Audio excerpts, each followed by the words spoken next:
What was it that caused you to become arrested, Helen? So I record a CD song. Also with one singer, we made a film. The Cure for the World is the gospel, the title of the film. So the government not happy about that.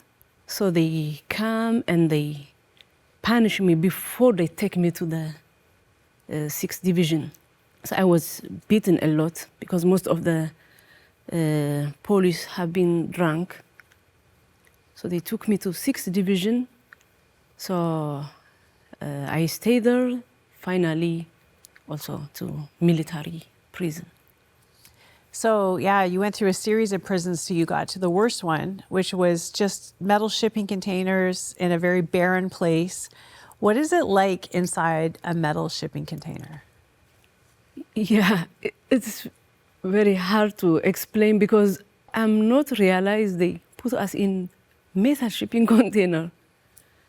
Because from the military prison, they took me to the Mysoroa, they call it. So I saw 23 metal shipping container, but totally I'm not realized. But when we come closer, you can see the young people inside the container, suffocated because they are 24, 25, which means no space when you are sleeping. Right, nobody can lay down. Oh, it's another kind of torture. Wow. Yeah, so they open one container, so they push us in. It's very dirty. So we say, is there any light? No. What about toilet? So he come with one bucket. Bucket, yeah. So he says, this is toilet. So all of us, we use one bucket. one bucket. If I describe it, it's cold, extreme cold in the night, also extremely hot in the day, suffocation because of the humidity, it's wet. So the worst thing is maggots on the floor. So we have been teenager, middle age, and also elderly women. So they get shocked, the elderly women, how we can sleep here. So we are the one cleaning and others can sleep because we have only blanket. So you clean it today, it's come again. But the worst thing, early in the morning, they open this container, they say, go to toilet. So they say, no toilet. So we confused, but they have these military rules.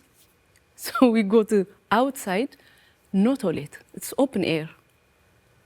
All the guards can see you when you use the toilet, no privacy. Just a field. Yeah. So around 1 p.m., the temperature is very hot, become warm and warm. So you can't lie to the container. All of us in the middle, the teenagers, they start collapse on the floor. Wow. The elderly, hard to breathe. So all of us in the middle. So we don't know if we survive, die, we don't know. So we're sitting there. So they say, Helen, what can we do? So I say, please God, help me, give me a word. So it's come immediately, the word of God, about the book of Joshua 6. Jericho collapsed because of the praise. Also, Paul and Silas, when they were in prison, they are singing Yamin to God. Also from young age, the priest always, he teach us, Philippi 4:4, rejoice to the Lord, rejoice. In good times, in bad times. Doesn't matter what's happening, but you need to give praise. Now the only thing we can do is to sing. So you can see their face. Huh? To sing, what can we sing? What can we sing? Because I understand nothing to praise about that area. Yeah. So I say, yeah, the only thing we can do now is to sing because he sacrificed himself on the cross because of love. So we have enough to thank. They are not happy, but I start singing. It's by Tigrinya. Can I sing for you? Yes, sing a few bars. Yeah.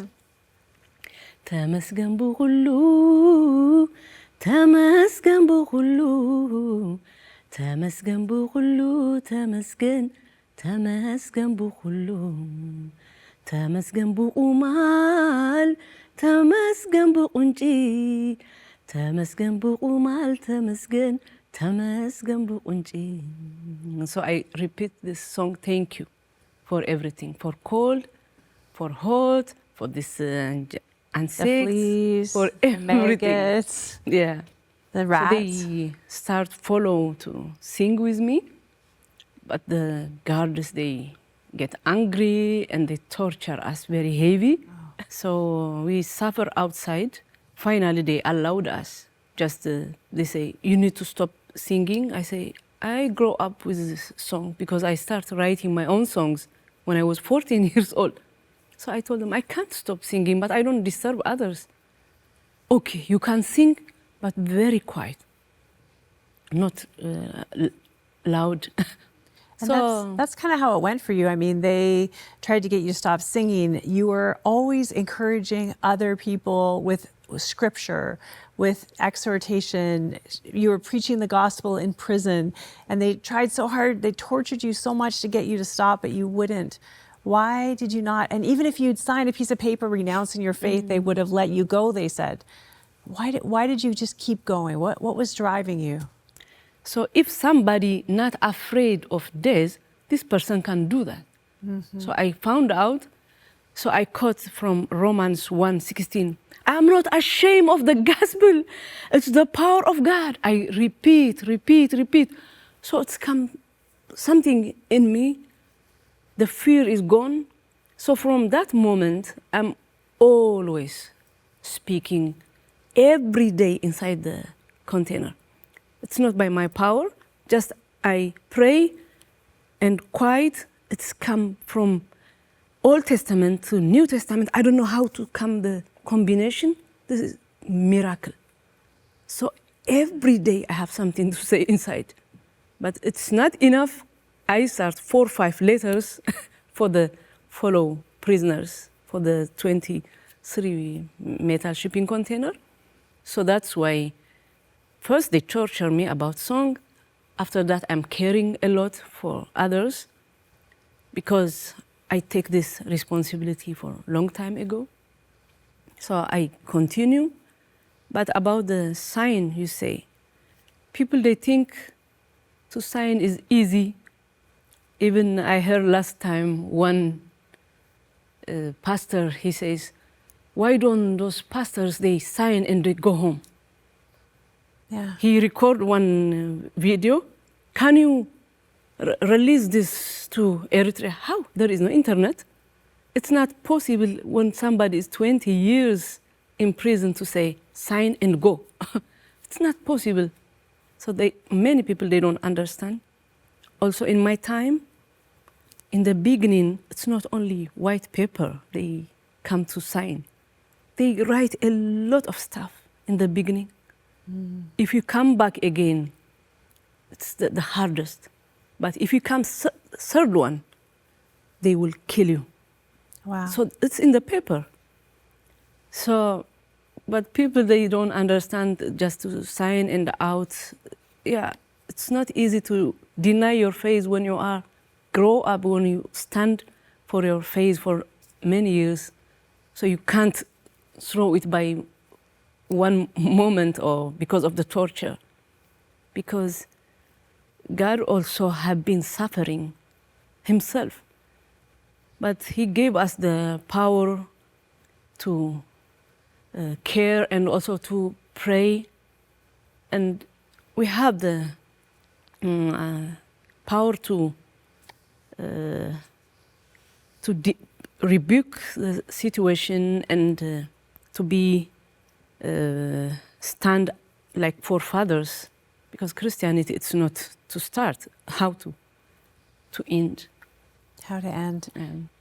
Your book, you know, you're so brave, Helen. You endured so much, and near the end of your time in prison, you received a beating that was so violent, that was so terrible. It took you years, like up to 4 years, to learn to even walk again. Yeah. Tell me about that beating. How did you endure that?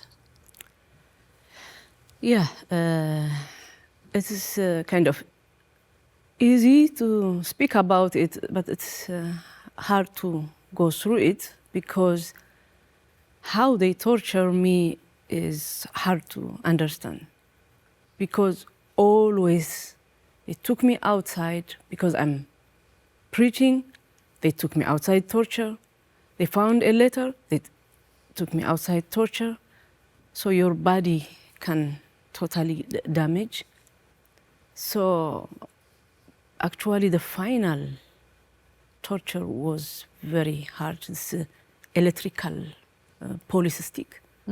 Cattle prods, electrical cattle prods. Yeah, so your body is totally red and blue. So yeah, I don't know how I survive really, because I was conscious. So I don't know how again function again. So everything is a miracle for me. It had to have been a miracle. I know he said to you at that time, "You're not human. You must be made of steel or metal," because you didn't even cry out. But you almost died after that, and that eventually led to your release. What was Yeah. it like, being out of prison, starting that long, long journey to recovery? What was happening inside of you? When I release, I say I'm released, but always I'm worried about the people. That you left behind? Yes, because always when I eat, because I know what kind of food they eat. So I say, oh, I'm eating, but these people, they are still there. So it's not easy. Yeah. So I experience maybe some people, like when they get out, maybe they care only for themselves. But for me, it cost me a lot actually. Because to recover, I go to therapy for my legs, everything. Also with sticks, I start traveling. Wow. To So tell even before you could walk, you're yeah, still in by crutches, with essentially. crutches, going out, and people are still there because I know the food. It's the same thing, and it have no any nutrition. So because everybody need justice, because when you are free, so you need to others also become free. Yeah. It's not enough that Because you're free. yeah, so that's why love yourself to others. It's in Hebrew 13:3. Remember those in prison as yourself there. Because if I need to eat, I must understand you need also to eat. If I'm freezing, so you need also to warm like I need. So the Christianity I know is like that. So to ignore these people for me was very hard. So I have been traveling all over to tell, sometimes to the UN in New York, in Geneva. I have been in State Department in White House to tell him there are pastors still in prison. So yeah, I have been walking around and to tell, because we, as a human being, we must also care for others. It's not only for us. Yeah. Everybody need justice. This is biblical. It's true. Yeah. And you've never stopped talking about your experience and advocating for people who are still in prison. Some of those pastors have been in those shipping containers for 20 years, are still left there. What can we do here in Canada to help make a difference on behalf of those fellow brothers and sisters of ours that are suffering for their faith? Yeah. First of all, I want to say thank you to everyone. They have been praying for me. I'm the result of many people's prayer. Without prayer, it's not possible for me to release from the prison and to survive. So the big thing is to pray for them and also to advocate for them. With the government, be a voice, Yeah. write letters. Letters. If we stand, help the others, so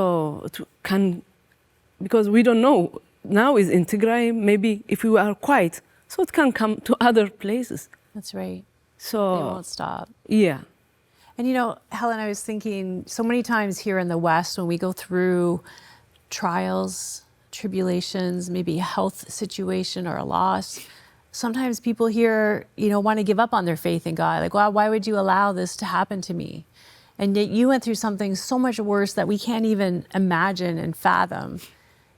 What advice would you have for people here who are suffering, who don't know how to have the kind of like strong, unbreakable faith that you had through torture in prison?